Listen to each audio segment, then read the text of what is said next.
The car behind me is the McLaren Elva.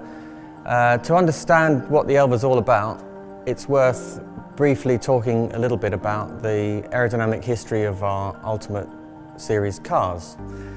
So the first Ultimate Series car we did here at McLaren Automotive was the P1, and the mission for that car was to be the ultimate car on road and track. And on track that car generated 600 kilos of downforce at 150 miles an hour, which back then, with its active aerodynamic system, was definitely a high watermark. The next car in the series, the McLaren Senna, it's a road-going car of course, but its brief is absolutely to be the ultimate road-legal car on track. Next came the Speedtail. That's a car that will do 250 miles an hour, 400 kilometers an hour.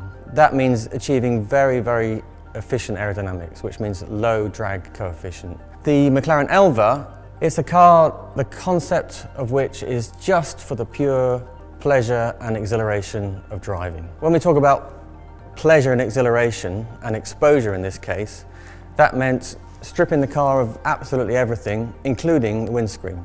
So effectively no weather protection at all. And that presented the aerodynamic challenge for this car.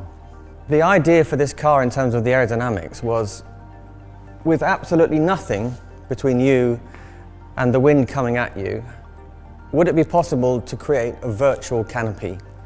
And that was the challenge that we set ourselves. Inside here there's a giant hook-shaped duct.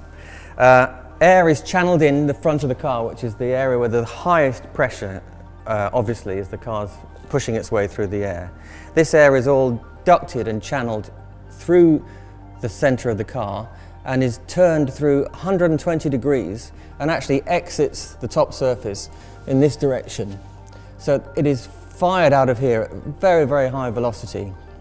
Of course, there's onrushing air coming behind it, and that high energy channel of air that's being forced up here is bent back by the oncoming air and is effectively curved back all the way over the canopy.